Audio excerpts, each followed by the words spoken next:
जय श्री कृष्णा। राधे राधे।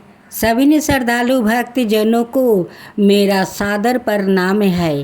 आज मैं बुधवार की कथा सुनाने जा रही हूँ। इस कथा को आप सभी ने श्रद्धा भाव भक्ति से श्रवण करें ताकि बुध देव की कृपा आप सभी पर बने रहे।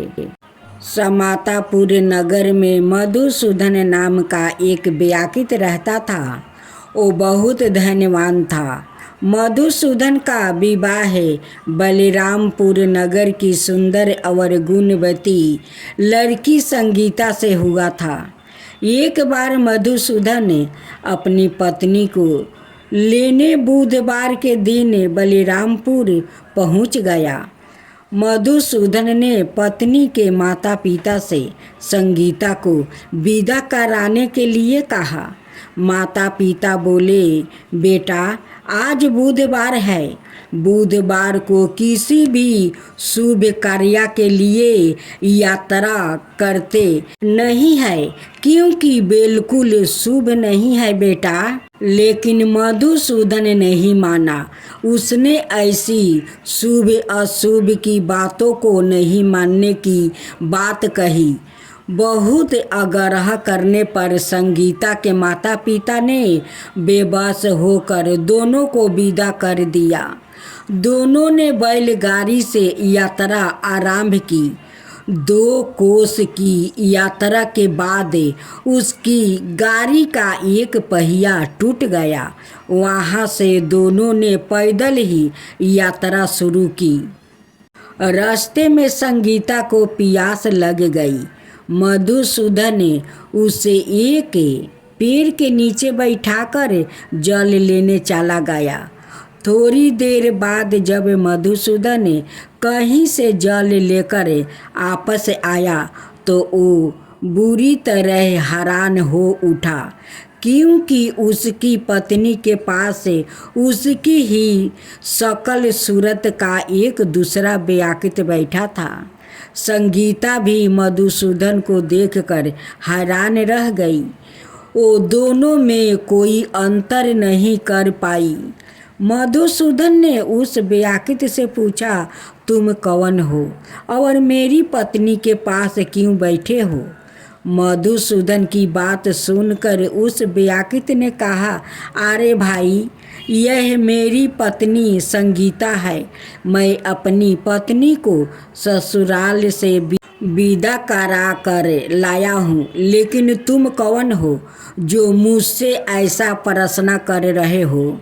मधुसूदन ने लगभग चीखते हुए कहा, तुम जरूर कोई चोर या ठग हो।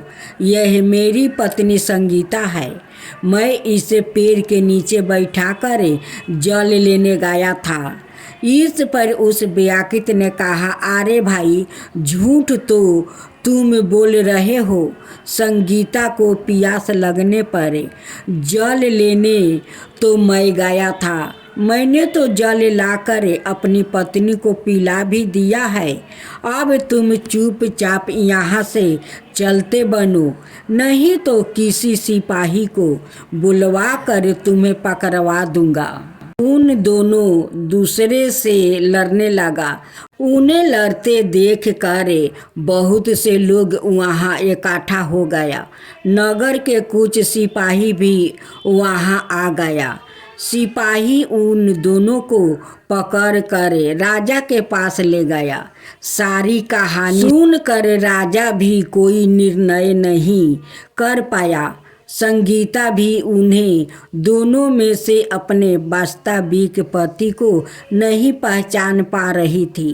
राजा ने दोनों को कारागार में डाल देने के लिए कहा। राजा के फैसले पर असली मधुसूदन भयभीत हो उठा।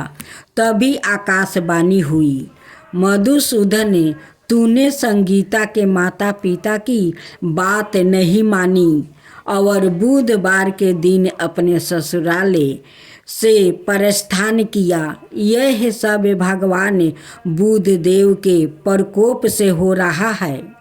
मधुसूदन ने भगवान बुद्ध देव से प्रार्थना की कि हे भगवान बुद्ध देव, मुझे क्षमा कर दीजिए।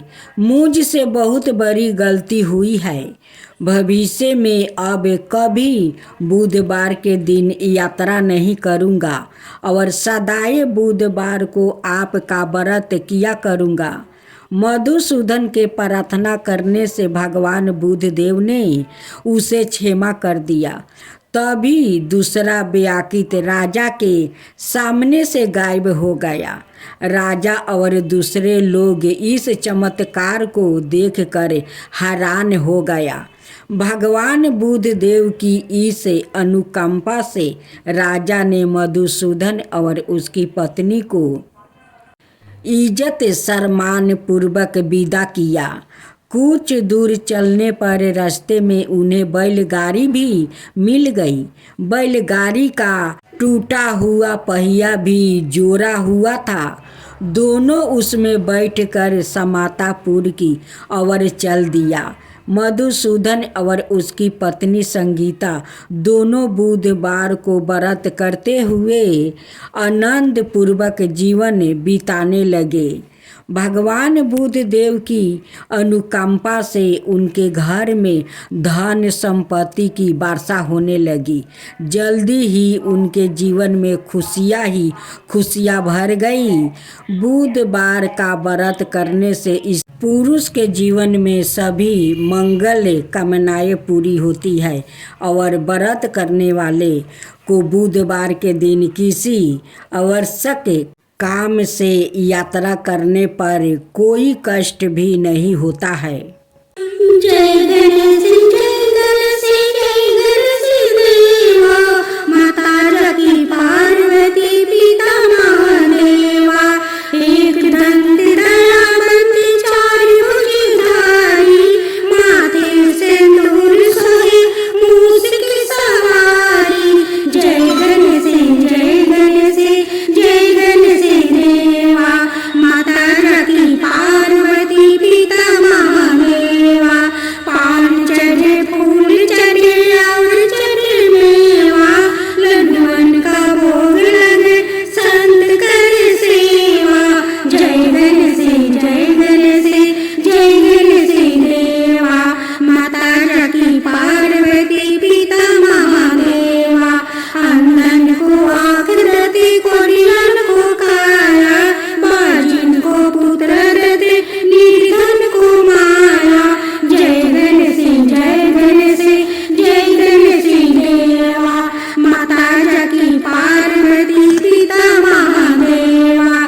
सूर्य शाम शरण्य सफल की जो सेवा, माता रखी पार्वती पिता महादेवा। जय गणेश जय गणेश जय गणेश देवा, माता रखी पार्वती पिता महादेवा। दीनन की लाज रखो सूर्य सुतिकारी, कमना को पूर्ण करो जाओ बलिहारी। जय गणेश जय गणेश जय गणेश देवा, माता रखी